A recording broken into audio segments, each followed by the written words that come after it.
খুলো খুলো, এটা খুলো।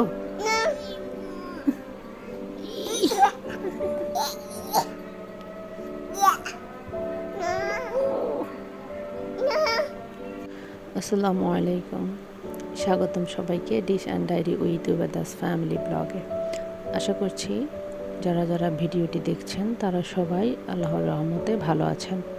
আলহামদুলিল্লাহ, আমরাও ভালো আছি। এই যে আজকে ভিডিওটি শুরু করলাম আমার সোনামণির অ্যাক্টিভিটিস দিয়ে। সবাই মাশাআল্লাহ বলবেন আর ওর নেক হায়াতের জন্য দোয়া করবেন। রান্নাঘর মেয়েদের জীবনের সাথে ওতপ্রোতভাবে জড়িত। এই যে নিজের জন্য না হলেও স্বামীর জন্য, সন্তানের জন্য, পরিবারের জন্য হলেও রান্নাঘরে যেতেই হবে, রান্না করতেই হবে। আসলে এটাই মেয়েদের জীবন। চাকরি করুক, ব্যবসা করুক, যাই করুক, কিচেন রুমে মেয়েদের যেতেই হয়। সব কিছুর জন্য আলহামদুলিল্লাহ। আল্লাহ সব মেয়েদের সাথে সাথে আমাকেও ধৈর্য দান করার তৌফিক দান করুক, আমিন। ঘুম থেকে উঠে ফ্রেশ হয়ে বাবুকে ফ্রেশ করিয়ে চলে এলাম চেনা পরিচিত পাকশালায়। আর এসেই আমি যে কাজটা করি সেটা হচ্ছে চুলাটা একবার মুছে নেওয়া।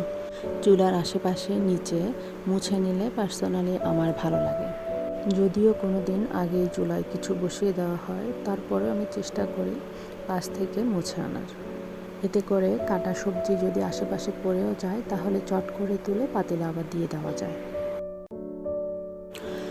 ভাবি মাছের মাথা হলুদ আর লবণ দিয়ে মাখিয়ে নিয়েছিল, আমি এসে ফ্রাই করে নিলাম। ভাবি এদিকে কাটাকুটি করে দিচ্ছিল আর আমি অফ ক্যামেরায় মাছ ভুনা করে নিয়েছি। আর এই তো বেগুন তরকারি বসিয়ে দিয়েছি মাছের মাথা দিয়ে। বেগুন তরকারি আর ছোলা আমি অর্ধেক রান্না করেছি, বাকিটা ভাবি সেরে নিয়েছে। আমি বাবুকে খাওয়াতে ঘুম পাড়াতে চলে এসেছিলাম রুমে। আজ ইফতারিতে ভাজা পোড়া একদমই কম করা হয়েছিল, কারণ আজ মজাদার হালিম ছিল ইফতারির পরপরই পরোটা দিয়ে খাওয়ার জন্য। চলুন শুরু করা যাক হালিম রেসিপি বাই সাথী বুবু।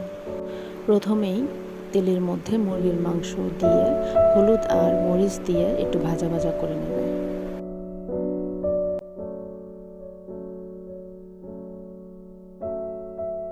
মাংস ফ্রাই করা ডান। যেহেতু কড়াইটি আমরা অন্য রান্নার কাজেও ব্যবহার করি, সেহেতু তেল দিয়ে যদি ভালোভাবে গরম করে নিয়ে মাংসগুলো দেওয়া হতো তাহলে আর এরকম নিচ থেকে লেগে লেগে ধরতো না। আমি ক্যামেরা ধরেছিলাম আর ভাবি রান্না করছিল, কিন্তু আমাদের কারো মাথায় কথাটি আসেনি। মুরগি তুলে নিয়ে ওই তেলেই পেঁয়াজ দিয়ে একটু ভেজে নেবে। আর আমার ফোনটি শেক হচ্ছিল, কারণ আমি পাশে বেরেস্তা বসিয়েছিলাম, সেটা একটু পরপর নাড়া দিচ্ছিলাম।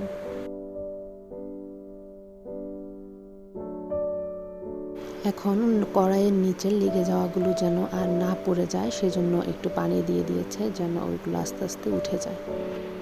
দেখুন নিচের পোড়াটুকু উঠে গিয়েছে।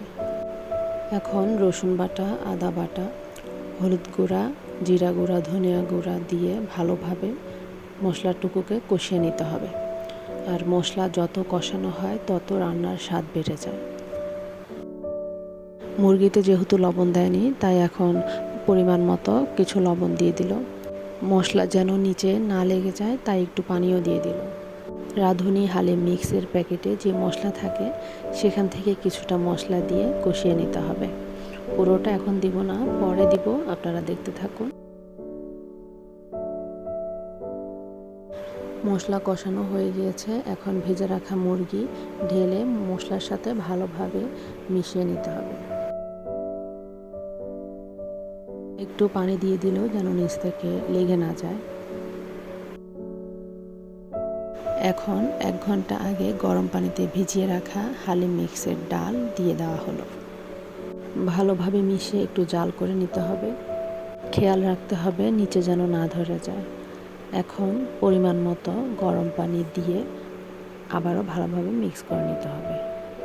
এখন কিছু বেরেস্তা দিয়ে ভালোভাবে বলক তুলে নিতে হবে, আর বাকি বেরেস্তা পরে কাজে লাগাবো। এই সময়টায় আমি গোসলে গিয়েছিলাম, তাই ক্যাপচার করতে পারিনি। হালিম রান্না আপাতত শেষ। আমরা যেহেতু খাবো ইফতারের পরে, সেহেতু তখন কিছু কাজ আছে, দেখতে থাকুন। খাবারের আগে গ্যাস অন করে বাকি মশলাটুকু দিয়ে একটু গরম করে নিব। এখন একে একে পেঁয়াজ, বেরেস্তা, কাঁচামরিচ আর ধনিয়া কুচি দিয়ে নামিয়ে নিব। হালিমের সাথে খাওয়ার জন্য ভাবি বিকেলেই পরোটাগুলো বেলে নিয়েছিল আর আমি হালকা সেঁকা দিয়ে রেখেছিলাম। এখন খাবার আগে পরোটাগুলো তেলে সেঁকে নেওয়া হচ্ছে।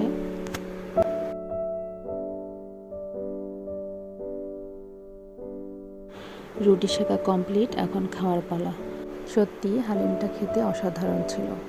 আমাদের এক প্রতিবেশী আন্টি, উনি প্রায় আমাদের এটা সেটা খেতে দিয়ে যায়। আজকে উনি ইফতারি দিয়েছিল, তো আমরা ওনার প্লেটটা খালি দিইনি। আমরা ওনার একটা ছোট ছেলে আছে, তাকে খাওয়ার জন্য 3টে রুটি, পরোটা আর হালিম দিয়ে দিয়েছিলাম। আমাদের ইফতারিতে আজকে শরবত ছিল, তোকমাই দানা আর আখের গুড়ের শরবত।